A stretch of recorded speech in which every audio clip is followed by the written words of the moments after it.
Ang programang ito ay rated SPG. Striktong patnubay at gabay ng magulang ang kailangan. Maaaring may masiselang tema, lengguwahe, karahasan, sexual, horror o droga na hindi angkop sa mga talaga ng mga ganito. Sana karmahin siya. Sana lahat ng mga ginawa niya, bumalik lahat sa kanila yun. Teka lang, Tita Lynette. Mami ko pa rin pinag-uusapan natin dito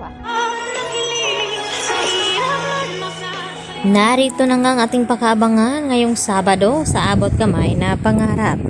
Nagtulong-tulong na nga ang mga ito na hanapin itong si Moira at naghihiwalay at magkasama itong si Lynette at itong si Doc Lindon at itong si Annalyn at itong si RJ. At hindi naman sumama itong si Zoe dahil masama daw di umano ang kanyang pakiramdam. At dito nga na tinawagan ni Carlos Benitez itong si Zoe na wala na daw ang kanyang ina doon sa Nagoya doon sa Mount Fuji dahil nandyan na raw sa Nagoya Hotel.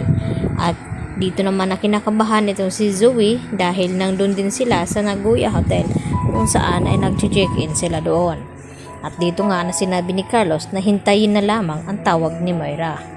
At dito rin maya-maya may tumawag kay Zoe at ito na nga ang kanyang ina. At ibinalita na napakaganda daw dito sa Japan at nagulat itong si Moira nang sabihin ni Zoe na nandito din siya sa Japan upang hanapin daw siya. At dito naman na nagsabi itong si Moira na magte-text daw siya upang makipagkita dito kay Zoe nang sa ganon ay makausap niya ang kanyang anak. At dito naman na nagpatawag itong si RJ na mga kababayan at humingi nga ng tulong upang matulungan sila sa paghahanap nga dito ni Moira dahil hindi nga nila nakita doon sa Mount Fuji itong si Moira. At dito nga na nagpaalam itong si Zoe na mag-restroom dahil nag-chat na nga sa kanya itong si Moira na nasa may fountain nga daw siya. At maya-maya naman ay dumating din itong si Annalyn at hinanap si Zoe at itinuro naman ni RJ na nandun daw nag-restroom. At nang sinundan nga ni Annalyn ay napansin ni Annalyn na may kausap na isang babae itong si Zoe. Nakala ni Annalyn na baka si Moira daw ito. At dito naman na sinubukang mag-deny dito ni Zoe. At hanggang sa hindi nga nila ito na pansin itong si Moira. Samantala, tinatawagan naman ni Moira itong kanyang umayos ng mga papeles na madaliin at hihintayin niya itong passport daw di umano ni Zoe dahil hindi papayag si Moira na hindi daw niya maisama sa pagtakas itong kanyang anak na si Zoe at gawin daw ang lahat.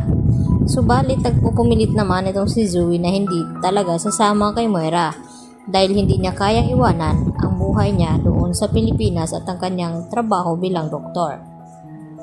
At ito namang si Giselle nagtungo naman sa presinto upang kausapin itong si Dax at tanungin na kung bakit nasa Japan itong si Moira at tinanggi naman ni Dax na wala daw siyang alam doon.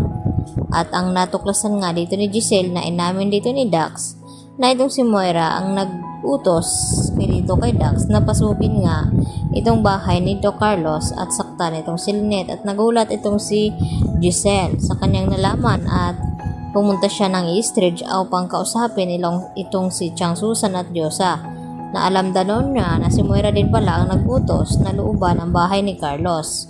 At dito naman na biglang dumating itong si Carlos at tinanong itong si Giselle na tama bang kanyang narinig na si Moira ang nag-utos na nakawan itong si Carlos at saktan si Lynette. At nagulat nga ng husto itong si Carlos sa kanyang mga nalaman na nagawa niyang tulungan itong si Moira sa kabila ng nagawa nito sa kanila ni Lynette. At dito nga nalaman ni Lynette ang ginawa ni Moira na siya ang nag-utos na pasukin ang bahay ni Carlos. Kaya nagalit si Lynette at pinagdarasal niya na sana raw ay lahat ng karma na ginawa ni Moira ay babalik sa kanya dahil patong-patong na nga ang kasamaan ni Moira. At dito naman ay hindi makatiis ito si Zoe na sumagot na mami niya pa rin daw ang kanilang pinag-uusapan. At dito rin na sumagot si Lynette na akala ba daw niya kaya siya sumama itong si Zoe sa Japan upang tulungan sila sa paghahanap kay Moira upang mahuli nga ito. At ang agad naman natahimik ang lahat. Kaya yan naman ang ating pagkatutukan bukas kung dito na nga ba mabibisto itong si Zoe sa kanyang pagsisinungaling na wala nga siyang alam dito sa mga sinasabi ni Lynette at Annalyn. Yan po at marami pong salamat sa inyong pananatiling panonood. Bye-bye!